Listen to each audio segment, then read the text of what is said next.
Hello guys, welcome to drone academy. நம்ம இன்னைக்கு இந்த வீடியோ பதிவில் உலகமயமாதல் மற்றும் வர்த்தகம் அப்படின்ற ஒரு லெசனை பார்க்க போகிறோம். ஸோ என்னன்னா, இந்த லெசனை கான்செப்ட் ஓரியன்டாகவும் ஃபேக்ட்ஸ் ஓரியன்டாகவும் பார்த்துடலாம். பாருங்க, ஃபர்ஸ்ட் ஒன் பாருங்க.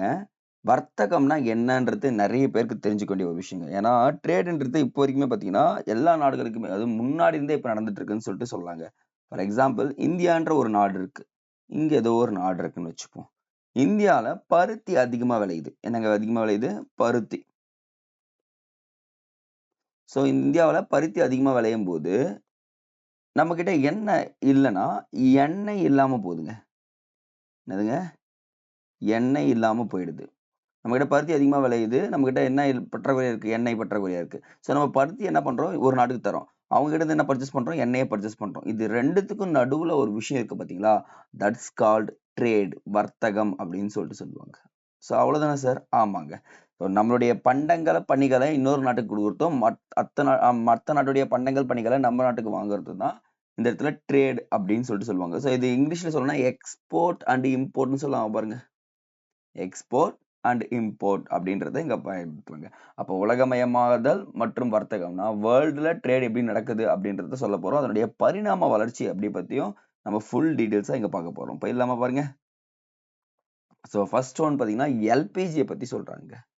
So what is mean by LPG அப்படின்னு பார்த்தீங்கன்னா லிபரலைசேஷன், பிரைவேட்டைசேஷன், குளோபலைசேஷன் எப்போ கொண்டு வரப்பட்டதுன்னா 1991 கொண்டு வரப்பட்டது அப்படின்றத சொல்றாங்க. ஸோ உலகமயமாக்கல் அப்படின்னா சர்வதேசமயமாக்கல், தாராளமயமாக்கல் செயல்முறையை கொண்டது அப்படின்றதையும் குறிக்கிறாங்க.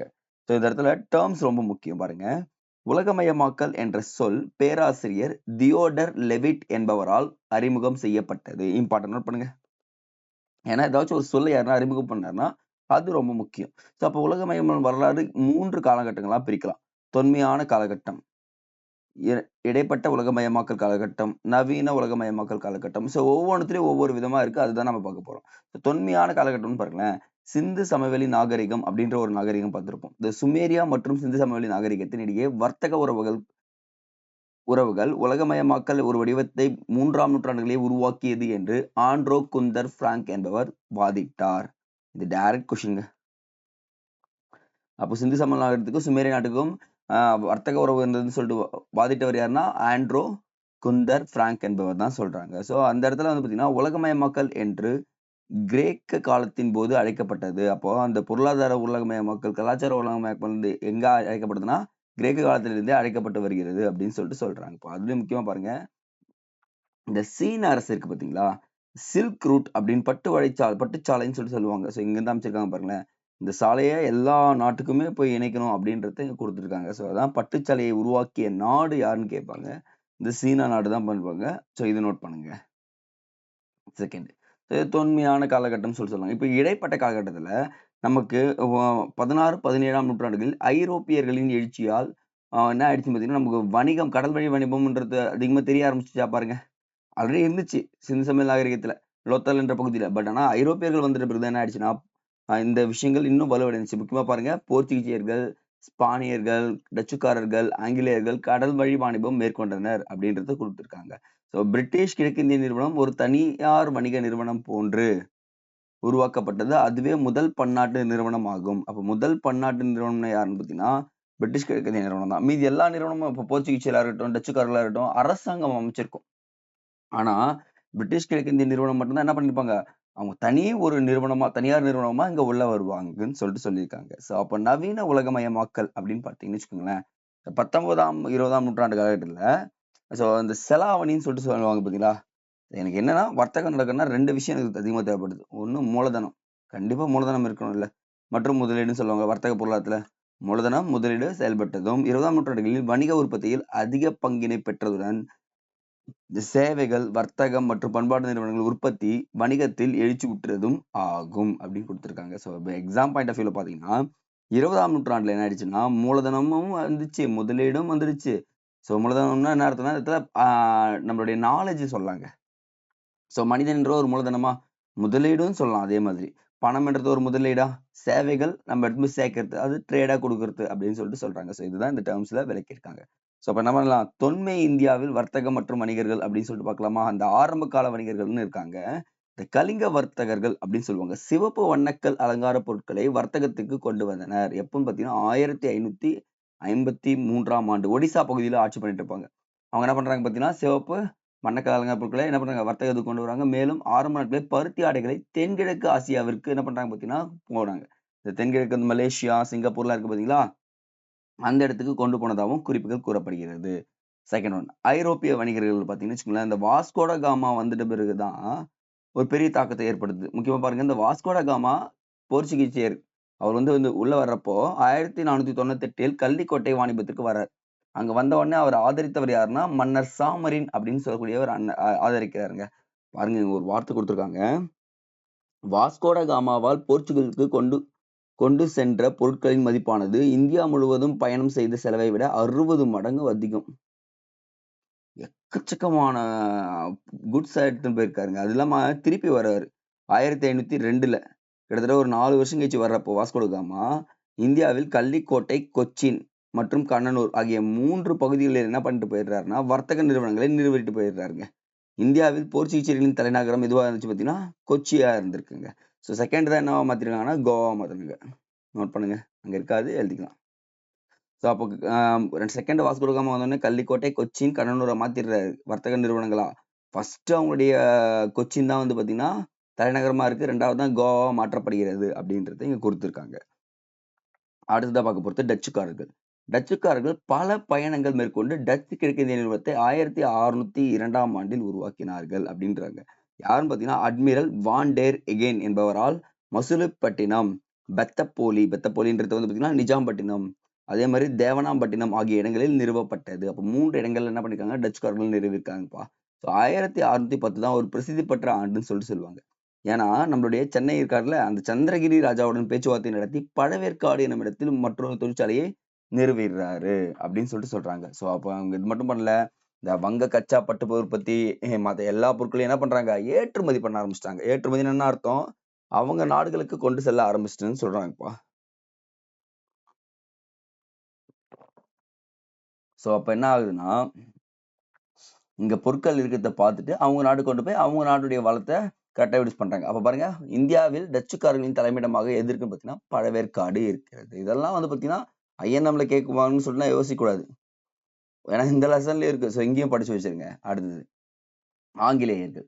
டிசம்பர் 31, 1602 கிழக்கிந்திய கம்பெனி நிறுவனம் துவங்குவதற்கு எலிசபெத் மகாராணி என்ன பண்றாங்க? பட்டயம் கொடுத்து வச்சுக்கப்பா அப்படி அந்த பாருங்க. அப்ப முதல் பன்னாட்டு நிறுவனம்னா பிரிட்டிஷ் ஆங்கில கிழக்கிந்திய நிறுவனம் தான் சொல்லுவாங்க. ஸோ இவங்க வந்து வராங்கப்பா. வந்த உடனே என்ன பண்றாங்கன்னா, 1611 மசுலிப்பட்டினத்திலும் 1626 பழவேற்காட்டு அருகிலும் என்ன பண்றாங்க பார்த்தீங்கன்னா, வர்த்தக மையங்களை நிறுவுறாங்க. அது மட்டும் இல்லாம இந்த கோல்கொண்டா சுல்தான் ஒருத்தர் இருப்பாரு. கோல்கொண்டா பாயர்மேன் அப்படின்னு கூடியவர் என்ற பட்டத்தை வழங்கி 1632 அவர்களை தங்கள் ராஜ்ய துறைமுகங்களில் இலவசமாக வர்த்தகம் செய்ய அனுமதி வழங்கினார். இவர் தாங்க பெரிய ஆபத்து பண்ணாரு அப்படின்னு நினைக்க கூடாது. ஜகாங்கீர்னு ஒருத்தர் இருப்பார். எப்படி எழுதுறேன்? ஜகாங்கீர் முகலாய மன்னர். இவர் தான் வந்து பார்த்தீங்கன்னா, ஆங்கிலேயர்கள் உள்ள வர்றதுக்கு முக்கிய காரணமா இருப்பாரு. சரிங்களா? ஸோ இது நம்ம நிறையவே ஐஎன்எம்ல சொல்லியிருப்போம். ஜகாங்கீர் தான் காரணம். அப்போ இந்த கோல்கொண்டா இந்த நம்ம தென் பகுதியில் ஆட்சி பண்றதுக்கு கோல்கொண்டா சுல்தான் தான் காரணமா இருக்காரு. அப்போ 1639 ஆங்கிலேயர்களால் சென்னையில் ஒரு வலுவான கோட்டை கட்டப்பட்டது. அதுதான் என்ன அழைக்கப்படுதுன்னா, செயின்ட் ஜார்ஜ் கோட்டை என அழைக்கப்பட்டது. அப்போ சோழ மன்னர் கடற்கரையில் உள்ள மசுலிப்பட்டினம் விரைவில் ஆங்கிலேயரின் குடியேற்ற தலைமையிடமாக மாறியது அப்படின்றது இங்க கொடுத்திருக்காங்கப்பா. Next one, டேனியர்கள். டேனியர்கள் 1616 இந்தியாவிற்கு வருகை புரிந்தவர்கள். சரிங்களா? இவங்க பண்ணது 1620 டேனிஷ் குடியேற்றங்கள் ட்ரங்குபார் தரங்கம்பாடி தலைமையிடமாக நிறுவப்பட்டது. இதை மட்டும் நோட் பண்ணுங்க போதும். செகண்ட் ஆர் லாஸ்ட் பாயிண்ட், 1845 தங்கள் செல்வாக்கை நிலைநாட்ட இயலாத காரணத்தால் தங்கள் வணிக மையங்களை யாருக்கு விட்டுட்டு போயிடுறாங்கன்னா, ஆங்கிலேயருக்கு விட்டுட்டு போயிடுறாங்க. என்னால முடியலப்பா, அதுக்கப்புறம் என்னால வச்சு ட்ரேட் பண்ண முடியாது, நீயே வச்சுக்கப்பா அப்படின்னு சொல்லிட்டு என்ன பண்ணிட்டு போயிடுறாங்க? கொடுத்துட்டு போனதா சொல்றாங்கப்பா. நெக்ஸ்ட் ஒன், பிரெஞ்சுக்காரர்கள். பிரெஞ்சு கிழக்கிந்திய கம்பெனியை பொறுத்த வரைக்கும் பார்த்தீங்கன்னா, முதல்ல கோல்கொண்டா சுல்தான் அனுமதி பெற்றதா என்ன பண்றாங்க? தொழிற்சாலையை நிறுவுறாங்க. 1693ஆம் ஆண்டு டச்சுக்காரர்கள் பாண்டிச்சேரியை கைப்பற்றி மீண்டும் பிரெஞ்சுக்காரர்களிடமே ஒப்படைத்தாங்க. இந்த டச்சுக்காரர்கள் என்ன பண்ணுவாங்கன்னா, சும்மாவே இருக்க மாட்டாங்க. ஒன்னும் சண்டை எடுக்கிறதுல ரொம்ப ரொம்ப எப்படி சொல்றது, வம்பு இழுப்பானுன்னு சொல்லலாம். ஸோ இவனுங்க திருப்பி என்ன பண்றாங்க? பாண்டிச்சேரியை கைப்பற்றி திருப்பி தான் வச்சுக்கப்பா, பாண்டிச்சேரியில் எனக்கு ஒரு விஷயமே கிடையாது, ஆனா நான் தான் இங்க கெத்துன்னு சொல்லிட்டு காமிப்பாங்க. ஆனா அவனுக்கே ஒரு கெத்தா யார் வந்தாரு பார்த்தீங்கன்னா, ஆங்கிலேயர்கள் தான் உள்ள வராங்க. அப்போ 1701 இருந்து பாண்டிச்சேரி பிரெஞ்சுக்காரர்களின் தலைமையிடமாக மாறியது. எந்த ஆண்டுன்னு சொல்லிட்டு கேட்பாங்கப்பா. 1701ஆம் ஆண்டிலிருந்து மாறியது அப்படின்னு சொல்லிட்டு சொல்றாங்க. ஸோ இதான் வந்து பார்த்தீங்கன்னா, தொன்மையில இப்போ இடைப்பட்ட காலத்துல இந்த ஆங்கிலேயர்கள் வருகையால மட்டும்தான் இதை இன்க்ரீஸ் பண்ண முடிஞ்சது அப்படின்றது இங்க நம்ம குறிப்பிடலாம். அடுத்ததா பார்த்தீங்கன்னா, இந்தியாவில் உலகமயமாக்கல் அப்படின்றது சொல்லாங்க. ஸோ இந்தியாவுல ஒரு சின்ன பிரச்சனை. என்னன்னா, அந்த 1990, 91ஆம் ஆண்டுகளில் வளைகுடா போர் ஏற்படுதுங்க. எண்ணெயோடைய விலை அதிகரிப்பு. ஸோ எண்ணெய் விலைக்கும், வளைகுடா போருக்கும் நமக்கும் என்ன சம்பந்தம் அப்படின்னு உங்களுக்கு ஒரு கேள்வி இருக்கும். ஸோ இந்த ஒரு கான்செப்ட் புரியுதா பாருங்க. ஈஸியா அடிச்சிடலாம். சார் இங்க கோதுமை அதிகமா சாப்பிடுறவங்க இருப்பீங்க, கம்மியா சாப்பிடுறவங்களும் இருப்பீங்க. I'm right? சப்பாத்தி அப்படி லைக் எடுத்துக்கலாமா? சார் சப்பாத்தி அதிகமா சாப்பிடுறவங்க கண்டிப்பா இருப்பாங்க. ஏன்னா சுகர் வந்துட்டா என்ன சாப்பிட்டாகணும்? சப்பாத்தி தான் சாப்பிட்டாகணும்னு நான் சொல்லுவேன். ஸோ ரைஸ் சாப்பிடுறவங்களும் இருப்போம். ஸோ இப்போ ஃபார் எக்ஸாம்பிள் கோதுமைன்றது பஞ்சாப், ஹரியானா பகுதிகள்ல அதிகமா விளையுங்க. சரி, அங்க விளைஞ்ச உடனே அதனுடைய விலை ரூ. 100 வச்சுக்கோங்க. எவ்வளோங்க? 1 கேஜி ரூ. 100. ஸோ 1 கேஜி ₹100ன்னு வச்சுக்கிறேன். அது டிராக்டர் மூலியமா என்ன ஆகுது? வருதுங்களா? தமிழ்நாட்டுக்கு வரப்போகுது. ஒரு லாரி வச்சு அங்கிருந்து தமிழ்நாட்டுக்கு அனுப்புறாங்க. ஸோ அது இங்க வந்து விக்கும்போது ரூ. 500 விக்குது. என்னங்க சார்? ரூ. 100ல தயாரிக்கப்பட்ட ஒரு கோதுமை பாக்கெட் இங்க வரும்போது ரூ. 500 விக்குது. இடைப்பட்ட காலத்துல ரூ. 400 வந்து பார்த்தீங்கன்னா, எங்கேயோ கைமாற்றப்படுது. அந்த ரூ. 400 எங்க கைமாற்றப்படும்னு பார்த்தீங்கன்னா, இந்த எண்ணெய் தாங்க டிசைட் பண்ணுது. சார் என்ன சார் சொல்றீங்க? பெட்ரோல், டீசல் விலை என்னைக்கெல்லாம் ஏறுதோ, அப்பல்லாம் காய்கறியோட விலை ஆட்டோமேட்டிக்கா ஏறுங்க. ஐ திங்க் ஒரு 2 இயர்ஸ் பேக் முன்னாடி போய் பின்னாடி போய் பார்த்தீங்கன்னா, ஆட்டோமேட்டிக்கா ஒவ்வொரு நாளும் காய்கறி விலை ஃப்ளக்சுவேஷன்ல இருக்கும். ஃபார் எக்ஸாம்பிள் லாரி சங்கங்கள் வேலை நிறுத்தத்தில் ஈடுபட்டது அப்படின்னு சொல்லிட்டு நீங்க ஒரு நியூஸ் படிக்கிறீங்கன்னா, இந்தியாவுல விலைவாசிகள் எல்லாத்துலயுமே உயர ஆரம்பிக்குதுன்னு அர்த்தம். ஏன்னா, இங்க பற்றாக்குறைன்றது நிலவிட்டே இருக்குமா? அதுதான் காரணம். அப்ப இந்த வளைகுடா போர்ல என்ன ஆயிடுச்சுன்னு பார்த்தீங்கன்னா, நமக்கு ஒரு பொறுப்பு வர ஆரம்பிச்சுச்சு. ஏன்னா அது கரெக்ட்டா பாருங்க 90, 91 தான் நடந்துச்சு. சரி ஓகே. India government யோசிக்குது. இதுக்கப்புறமும் நம்ம சும்மா இருந்தா, நெக்ஸ்ட் வரக்கூடிய எதனா நாடு போர் பண்ணுச்சுன்னா, நமக்கு என்ன பண்ண முடியாது? நம்மளால மீண்டு வர முடியாது அப்படின்றத கரெக்ட்டா தெரிஞ்சுக்கிட்டாங்க. அப்பதான் என்ன பண்றாங்க பார்த்தீங்கன்னா, அ ஜூலை கரெக்ட்டா பாருங்க. ஜூலை 1991ஆம் ஆண்டு அ தாராளமயமாக்கல், தனியார்மயமாக்கல், உலகமயமாக்கல், லிபரலைசேஷன், பிரைவேடைசேஷன், குளோபலைசேஷன் கொள்கையை அறிவிக்கிறாங்க. அப்ப எந்த மந்த் அறிவிச்சுன்னு சொல்லுவாங்க? ஜூலை மந்த் தான் அறிவிக்கிறாங்க. அப்போ எல்பிஜி கொண்டு வரப்பட்டது 1991. அப்போதைய அ பிரதமர் அதுக்கப்புறம் முக்கியமா அந்த நிதியமைச்சர் யாருன்னு பார்த்தீங்கன்னு வச்சுக்கோங்களேன், மன்மோகன் சிங். நரசிம்மராவ் தான் பிரதமரா இருப்பாரு. நிதியமைச்சர் யாரா இருப்பாங்கன்னா, மன்மோகன் சிங் தான் இருப்பாரு. ஓகே வந்துடுதுங்க. ஸோ இது வந்த உடனே டங்கல் வரைவுன்னு ஒரு கையெழுத்திட்டு என்ன சார் டங்கல் வரைவு அப்படின்னு பார்த்தீங்கன்னா, ஒண்ணும் இல்லைங்க. WTO இருக்கு பார்த்தீங்களா? அதனுடைய வரைவு தான் டங்கல் வரைவு அப்படின்னு சொல்லுவாங்க. வேர்ல்ட் ட்ரேட் ஆர்கனைசேஷனுடைய வரைவு. அப்போ இன்னும் கொஞ்சம் அதிகமாயிடுச்சு. சார் என்ன சொல்ல வரீங்க? இந்த எல்பிஜி தாராளமயமாதல், தனியார் மயமாதல், உலகமயமாதல் அப்படின்றத ஜஸ்ட் நான் ஒரு படம் மூலியமாவே சொல்லிடலாம். ஸோ இந்தியா ஒரு நாடு இருக்குன்னு வச்சுக்கோங்களேன். இந்த நாட்டுக்குள்ள ஒரு தனியார் ஒரு கம்பெனி ஸ்டார்ட் பண்ணான்னா, எக்கச்சக்கமான சைன் வாங்கணும். சிவப்பு நாடா முறையெல்லாம் இருந்துச்சுங்க. அவனுக்கு லேண்ட் பத்தாது. என்ன பண்றதுன்னே ஒண்ணும் புரியாது.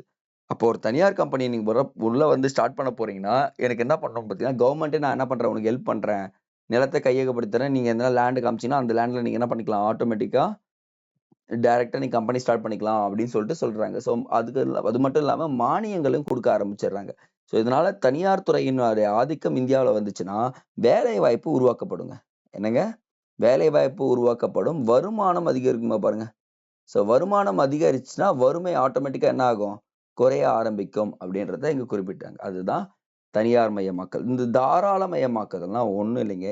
எல்லா நாடும் ட்ரேட் பண்ணலாம். எங்க? இந்தியாக்குள்ள வந்து என்ன பண்ணலாம்? எல்லா நாடும் வணிக பொருட்கள கொண்டு வரலாம். அதுக்கு நாங்க என்ன பண்ணிப்பேன், டாக்ஸ் மட்டும் போட்டுப்பேன். அதிகமாலாம் இல்ல, கம்மியா போடுறேன் ஃபர்ஸ்ட் டைம் டாக்ஸ. நீங்க எடுத்துட்டு வந்து ட்ரேட் பண்ணி என்ன பண்ணிடணும், எங்களுடைய மக்கள் தேவைய பூர்த்தி பண்ணி இந்தியாவ வல்லரசா ஆக்குங்க அப்படின்னு சொல்லிட்டு சொல்றாங்க. ஸோ உலகமயமாக்குதலும் அதே கான்செப்ட் தான். ஸோ அதுதான் இங்க சொல்லியிருக்காங்க. ஸோ வேற எதுவுமே கிடையாது. ஆனா, ஒரு சின்ன விஷயம் உலகமயமாக்கல் சீர்திருத்தங்கள் இந்தியாவில் புதிய பொருளாதார கொள்கை அமைச்சுல அதனுடைய சீர்திருத்தங்கள் பாருங்க. சில தொழில்களை தவிர தொழில் உரிமம் பெறுவதை நீக்கியது. சில தொழில்கள்னா என்னன்னா, அந்த வெடிகுண்டெல்லாம் இருக்கு பார்த்தீங்களா? அணு ஆயுதங்கள் அதெல்லாம் நானே தயாரிச்சுக்கிறேன். மத்த எல்லா தொழில்களையும் என்ன பண்ணிக்கலாம், நீ தொடங்கு அப்படின்னு சொல்லிட்டாங்க தனியார் துறைக்கு. பொதுத்துறை நிறுவனத்துக்கு ஒதுக்கப்பட்ட தொழில்துறைகளின் எண்ணிக்கை குறைக்கப்பட்டது. கரெக்ட் தான். ஏன்னா அதுக்கப்புறம் தனியார் துறை வேணும். இந்தியாவின் பொருட்களின் ஏற்றுமதி பரிமாற்றத்தில் நிலையான பணத்தின் மாற்று வீதத்தை சரி செய்தது. இதுவும் கரெக்ட் தான். வெளிநாட்டு தனியார் துறை நடப்பு கணக்கில் இறக்குமதி வரி குறைப்பதன் மூலம் வர்த்தகத்தில் ரூபாய் மாற்றத்தை உருவாக்கியது. கண்டிப்பாங்க. நீங்க ட்ரேடு பண்ணும்போது டாக்ஸை குறைச்சிங்கன்னா ஆட்டோமேட்டிக்கா எக்கச்சக்கமான பொருள் ப்ரொடியூஸ் ஆகி என்ன பண்ணும், இந்தியாவுக்குள்ள வர ஆரம்பிக்கும் அப்படின்றது சொல்றாங்க. அயல்நாட்டு செலாவணி ஒழுங்குமுறை பொருத்தமாக திருத்தப்பட்டது, மாத்திட்டாங்க. இந்திய ரிசர்வ் வங்கியால் வழங்கப்பட்ட சட்ட ரீதியான நீர்மை விகிதம் ஸ்டாச்சுரி லிக்விட் ரேஷியோ அப்படின்னு சொல்லுவாங்க, அங்கீகரிக்கப்பட்டது. அது என்ன சார் ஸ்டாச்சுரி லிக்விட் ரேஷியோ எஸ்எல்ஆர்னு பார்த்தீங்கன்னா, என்கிட்ட பணம் இருக்கு, ரெண்டாவது வந்து பார்த்தீங்கன்னா நகை இருக்கு. ஸோ நான் பேங்க்ல எதுன்னு வைப்பேன்னு பார்த்தீங்கன்னா நகையை வைக்கிறேன். அது நீர்மனா இடத்துல நான் வந்து என்னுடைய அசட்ஸை நீர்மமா வைக்கிறது தான் சொல்லிட்டு சொல்றாங்க. கேஷ் ரிவர்ஸ் ரேஷியோன்னு சொல்லிட்டு ஒரு பார்ப்பீங்க. கேஷ் ரிவர்ஸ் ரேஷியோ இது வந்து பார்த்தீங்கன்னா கேஷை டெபாசிட் பண்ணுறது. இது வந்து பார்த்தீங்கன்னா தங்கம் அண்ட் பாண்ட் பேப்பர்களை வைக்கிறது தான் சொல்லுவாங்க. ஸோ இதுதான் அந்த இது கான்செப்டுங்க. நெக்ஸ்ட் பன்னாட்டு நிறுவனம் எம்என்சி மல்டிநேஷனல் கார்பரேஷன் சொல்லக்கூடியதுங்க. ஸோ இம்பார்ட்டன்ட் கவனிங்க. பன்னாட்டு நிறுவனங்கள் என்பது நாட்டில் பண்டங்களையும் அல்லது பணிகளையும் உற்பத்தி செய்யும் அல்லது கட்டுப்படுத்தும் ஒரு பெரிய நிறுவனமா பாருங்க. என்ன சார் சொல்றீங்க? ஆமாங்க. 1920ல அந்த பன்னாட்டு நிறுவனங்கள் முதலில் பிரித்தெடுக்கப்பட்ட போது தொழில் நடத்தும் நாடுகளின் மூலப்பொருட்களை கட்டுப்படுத்தி இந்தியாவில் நுழைய ஆரம்பிச்சதா பாருங்க. ஆமாங்க. உள்ள வந்துட்டானா ஆட்டோமேட்டிக்கா என்ன பண்ணுவான், காலி பண்ணிட்டு தான் போவாங்க. தற்போது இந்தியாவில் 4 பெரிய ஏற்றுமதி நாடுகள் யார் யாருன்னு பார்த்தீங்கன்னா, இங்கிருந்து எடுத்துன்னு போறது அமெரிக்கா, இங்கிலாந்து, பிரான்ஸ், ஜெர்மனி. சொந்தமான பன்னாட்டு நிறுவனங்கள் பெரும்பான்மையாக உள்ளது. ஆனா அமெரிக்காவோட தான் இங்க இந்தியாவுல அதிகமா இருக்குன்னு சொல்றாங்க. கிட்டத்தட்ட 15 பெரிய பன்னாட்டு நிறுவனங்கள் இருக்குன்றாங்க. அதுல முக்கியமா 11 நிறுவனங்கள் அமெரிக்காவை சார்ந்தவை. ஸோ இந்தியாவில மொத்தம் 15 இருக்கு. அதுல 11 யாருது? அமெரிக்காக்காரன் என்ன பண்ணிட்டு போயிருக்கான் பார்த்தீங்கன்னா, நமக்காக வச்சுட்டு போயிருக்கான்றதும் கிடையாது. அவனுக்காக அவன் வச்சுட்டு ட்ரேட் பண்ணிட்டு இருக்கான் அப்படின்றத இங்க குறிப்பிட்டிருக்காங்கப்பா. ஸோ இந்தியாவில் பன்னாட்டு நிறுவனங்களின் வளர்ச்சி அப்படின்னு பார்த்தீங்கன்னா, அந்த எல்பிஜி இருந்து எடுத்துட்டு வரலாங்க. Liberalisation, privatisation, globalisation. சார் இதை தாண்டி ஒரு விஷயம் இருக்கு பாருங்க. நீ வந்து கம்பெனி தான் ஸ்டார்ட் பண்ணணும்னு அவசியம் கிடையாது. இன்வெஸ்ட் பண்ணு. ஃபாரின் டைரக்ட் இன்வெஸ்ட்மெண்ட் எஃப்டிஐ அப்படின்னு சொல்லுவாங்க தெரியுங்களா? வெளிநாட்டு நேரடி முதலீடும் அதே மாதிரி வெளிநாட்டு ஒத்துழைப்புகள் அங்கீகரித்து அப்படின்னு சொல்லுவாங்க. வெளிநாட்டு முதலீட்டுக்கான கொள்கை அதுவும் பார்த்தீங்கன்னா இன்வெஸ்டர் இதுவும் நமக்கு சொல்லியிருக்காங்க. ஸோ நீ வந்து என்ன பண்ணலாம், கேஷா கூட பண்ணிக்கோ அப்படின்னு சொல்லிட்டு சொல்றாங்க. ஸோ பன்னாட்டு வளர்ச்சிக்கான காரணம் ஒரு நாட்டுல பன்னாட்டு நிறுவனம் எதுக்கு தேவை அப்படின்னு பார்த்தீங்கன்னா, சந்தை நிலப்பரப்பின் விரிவாக்கம். ஸோ ஒரு நாட்டுல மட்டும் என்னுடைய கம்பெனி இருக்கக்கூடாது. இப்போ ஜியோன்னு இருக்குன்னா என் நாட்டுல இருந்தா பத்தாது, வெளிநாட்டுக்கும் போகணும் அப்படின்றது ஒரு நல்ல விஷயமா பாருங்க. 2வது சந்தைப்படுத்தும் மேன்மை. ஒரு பன்னாட்டு நிறுவனம் இருக்குன்னா, தேசிய நிறுவனங்கள் மீது சந்தைப்படுத்தும் மேன்மையை கொண்டிருக்கும். ஏன்னா தேசிய நிறுவனத்தோட நாம தான் பெஸ்ட். இப்போ பிஎஸ்என்எல்லே இருக்கு. அது வந்து பார்த்தீங்கன்னா, இந்தியா லெவல்ல இருக்கிற ஒரு பெஸ்ட் நெட்வொர்க்னு வச்சுக்கோங்களேன். அதான் எல்லாருமே என்ன யூஸ் பண்றோம், ஒரு தனியார் துறையுடைய நெட்வொர்க் தான் யூஸ் பண்றோமா? அதுதான் இங்க சொல்லியிருக்காங்கப்பா. ஆனா தொழில்நுட்பங்கள் என்ன பண்ணலாம், பயங்கரமான இம்பார்ட்டன்ட் கொடுக்கலாங்க. ஸோ வெளிநாட்டில் உள்ள இந்தியாவின் பன்னாட்டு நிறுவனங்கள். ஸோ இவங்க மட்டும் தான் வச்சிருப்பாங்கன்னு நினைக்கிறீங்களா? கிடையவே கிடையாது. வெளிநாட்டு நிறுவனங்கள்ல பார்த்துக்கலாங்க. ஸோ பாருங்க, ஹீரோ மோட்டார் கிராஃப்ட் புதுடெல்லி தலைமையகம்னு பாருங்க. பஜாஜ் வந்து பூனால இருக்கு. டிவிஎஸ் வந்து சென்னையில் இருக்கு. பாரத் ஸ்டேட் வங்கி மும்பையில் இருக்கு. ஸோ அதிகமான கிளைகளை கொண்ட வங்கி யாருன்னு பார்த்தீங்கன்னா, பாரத் ஸ்டேட் பேங்க் எஸ்பிஐ தாங்க. ஸோ அப்போ கொஸ்டின் இதுவும் கேட்டிருக்காங்க பேங்கிங் செக்டர்ல. இந்தியாவில் அதிகமான கிளைகளை கொண்ட வங்கின்னா பாரத் ஸ்டேட் பேங்க் அப்படின்னு சொல்லுவாங்க. பாரத் ஏர்டெல் வந்து பார்த்தீங்கன்னா புது டெல்லியில இருக்கிறது அப்படின்னு சொல்லிட்டு சொல்றாங்கப்பா. நெக்ஸ்ட் ஒன் பாருங்க. 2018 இந்தியாவில் மிகப்பெரிய பன்னாட்டு நிறுவனங்கள் கண்டிப்பா இருக்கு. சோனி கார்பரேஷன் இருக்குல்ல, அவங்க அவுலக் போர்காட், டாடா குழுமம், மைக்ரோசாஃப்ட் கார்பரேஷன், ஐபிஎம், நெட்டில், ப்ராக்டர் கேம்பல், சிட்டி குழுமம், பெப்சி நிறுவனம், கொக்கோ கோலா நிறுவனம், இவங்க எல்லாமே பார்த்தீங்கன்னா நிதி மேன்மை அப்படின்னு சொல்லிட்டு சொல்லுவாங்க. வெளிப்புற இது இருக்குல்ல, தட்ஸ் மீன் வெளிநாட்டிலிருந்து வந்து பயங்கரமான இம்பாக்டை கிரியேட் பண்ணக்கூடியவர்கள். நெக்ஸ்ட் ஸோ தொழில்நுட்ப மேன்மை பார்த்தீங்கன்னா கண்டிப்பாங்க. ஒரு நாடு பன்னாட்டு நிறுவனத்தை உள்ள விடுறாங்கன்னா கண்டிப்பா அவங்க கிட்ட என்ன எக்ஸ்பெக்ட் பண்ணுவாங்கன்னா, இதனால ஒரு டெக்னாலஜி இருக்கா அப்படின்றத பார்ப்பாங்க. ஸோ ஃபார் எக்ஸாம்பிள் பாருங்களேன், வேரியன்ட்னு சொல்லுவாங்க. சார் என்கிட்ட ஒரு கார் இருக்கு. அந்த கார் வந்து பார்த்தீங்கன்னா, ஒரு 150 கிலோமீட்டர் ஒரு மைலேஜ் தருதுன்னு வச்சுப்போம். ஒரு கார் எக்ஸாம்பிளுக்குங்க 150 கிலோமீட்டர் மைலேஜ் தருதுன்னா, ஒரு தொழில்நுட்பத்தை இன்ட்ரோடியூஸ் பண்ணி பேட்டரி எடுத்துன்னு வந்து பேட்டரி மூலியமா sir 400 kilometre sir one time charge பண்ணா அப்படின்னு சொன்னா அக்செப்ட் பண்ணிப்பீங்களா? ஆமாங்க. 400 கிலோமீட்டர் நான் சும்மாவாங்க. ஒரே டைம் சார்ஜ் பண்றேன். 400 கிலோமீட்டர் நான் டிராவல் பண்றேன் அப்படின்றத குறிப்பிட்டிருக்காங்க. ஸோ நீங்க ஜஸ்ட் ரீட் பண்றீங்களா? பன்னாட்டு நிறுவனங்களின் நன்மைகள். கண்டிப்பா ஒரே ஒரு ரீடு மட்டும் தான். வேற எதுவும் தேவையில்ல. நான் இதுல என்ன சொல்றேன்னா, பன்னாட்டு நிறுவனங்களின் வரி மாறுபாட்டை பயன்படுத்திக் கொள்ளலாம். ஸோ அவங்களுடைய டாக்ஸஸ நம்ம என்ன பண்ணலாம்? ரெடியூஸ் பண்ணி குடுத்தாலும் இன்னும் நன்மை இருக்கும்னு சொல்றாங்க. ஆனா தீமைகள் இருக்குமா பாருங்க. கண்டிப்பா. ஏன்னா சில தயாரிப்புகளுக்கு ஆ முற்றுரிமை இருக்குல்ல. பன்னாட்டு நிறுவனங்கள் வழிய வகுக்கும். ஏன்னா சில தயாரிப்பு நான் மட்டும் தான் வச்சுப்பேன். மத்தவங்க தயாரிக்கக்கூடாது அப்படின்ற ஒரு விஷயங்களும் இவங்க கடைசியா வந்துருவாங்க. பன்னாட்டு நிறுவனங்கள் சுற்றுச்சூழலில் தீங்கினை உருவாக்க வாய்ப்புள்ளது. இவங்க சுற்றுச்சூழல்லாம் பத்திலாம் யோசிக்க மாட்டாங்க. உள்ள வந்துட்டாங்களா, அவங்களுடைய வளர்ச்சிய பத்தி மட்டும் தான் யோசிப்பாங்க. அதனால தான் இது தீங்குன்னு சொல்றாங்க. ஒரு நாட்டின் பொருளாதாரத்தில் பன்னாட்டு நிறுவனத்தின் அறிமுகம் ஒரு சிறிய உள்ளூர் வணிக வீழ்ச்சிக்கு வழிவகுக்கும். கண்டிப்பா வழிவகுக்கும். சார் நீங்க நம்ம ஞாபகம் வச்சு பாருங்க. இந்த நெசவாளர்கள்ன்னு இருக்காங்க பார்த்தீங்களா? அவங்க இன்னைக்கு டவுன் ஆயிருக்கிறதுக்கு ஒரே காரணம் என்னன்னு பார்த்தீங்கன்னா, நமக்கு எக்கச்சக்கமான மிஷினரிஸ் வந்துச்சு. ஸோ அதனால என்ன ஆகும்னா, ஒரு பன்னாட்டு நிறுவனம் வந்துன்னா, உள்ளூர் சந்தையில் இருக்க மக்களுடைய வாழ்வாதாரம் பாதிக்கும் அப்படின்றதையும் குறிப்பிட்டிருக்காங்கப்பா. ஸோ அடுத்தது பன்னாட்டு நிறுவனங்கள் ஒழுக்க நெறிகள் மீறுவதோடு, தார்மீக சட்டங்கள் அவர்கள் குற்றம் சாட்டி, மூலதனத்துடன் தங்கள் வணிக செயல்பாட்டினை திருப்பிக் கொள்வதற்கு முனைவர் அப்படின்னு சொல்லிட்டு சொல்றாங்க. ஸோ அவங்களுடைய முக்கியமான விஷயம் ப்ராஃபிட் அப்படின்னு சொல்லியிருக்காங்கப்பா. அவ்வளோதான்ப்பா. என்னங்க? ப்ராஃபிட்ல அடங்கிடும் அப்படின்றது குடுத்துருக்காங்க. நெக்ஸ்ட் WTO பத்தி பார்ப்போம். இந்த WTO பத்தி பார்க்கறதுக்கு முன்னாடி ஒரே ஒரு விஷயம் தான். இது எல்லாமே கோட்பாடுகள படிச்சிருங்க. ஆனா அது எப்படி உருவாச்சுன்றத இங்க சொல்றேன் பாருங்க. காட் என்ற ஒரு அமைப்பு இருந்திருக்குங்க. General agreement of trade and tariff அப்படின்னு சொல்லுவாங்க. அத காட் இதெல்லாம் இங்கிலீஷ்லயும் படிச்சு வச்சுக்கோங்க. 1947 நம்ம சுதந்திரம் அடையறதுக்கு முன்னாடியே இந்த காட் அமைப்புல 23 நாடுகள் கையெழுத்திட்டுதுங்க. ஸோ காட் நிறுவனம் வந்து பார்த்தீங்கன்னா, இந்தியாவும் ஒரு உறுப்பினர். அவங்க ஆரம்பிச்ச உடனே இந்தியா என்ன பண்ருவான், நானும் வந்துடுறேன்ப்பா.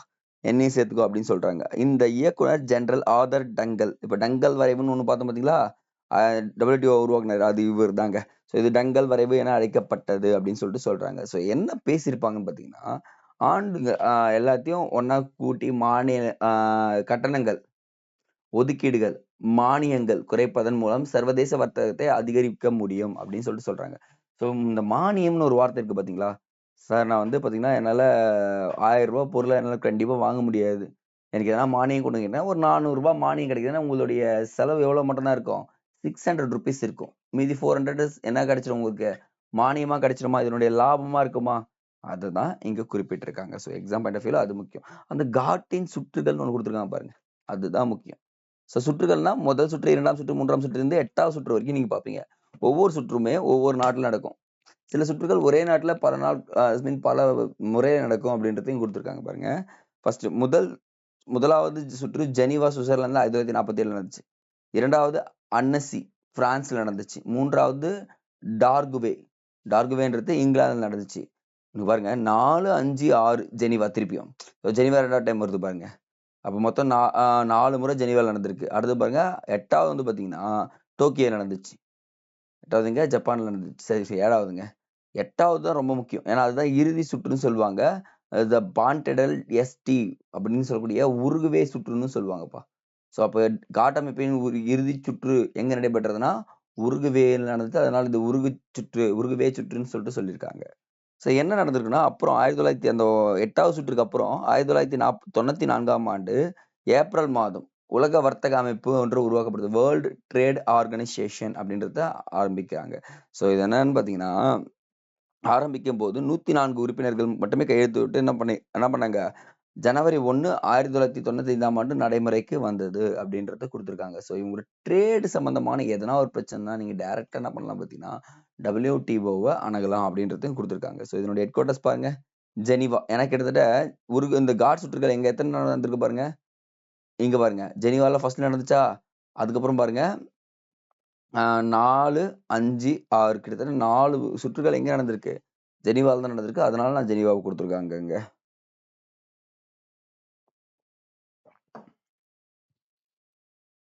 Okay, next one. ஸோ வணிகத்தினை கட்டுப்படுத்துதல், அயல்நாட்டு வணிகத்தை ஊக்குவித்தல் அப்படின்னு சொல்லியிருக்காங்க. இதனுடைய தலைமை இயக்குனர் இருப்பாரு. துணை தலைமை இயக்குனர் 4 மற்றும் 80 உறுப்பினர் நாடுகளிலிருந்து தேர்ந்தெடுக்கப்பட்ட 600 அலுவலக ஊழியர்கள். 600 அஃபிஷியல் ஆஃபீசர்ஸ் இருப்புன்னு சொல்லியிருக்காங்க.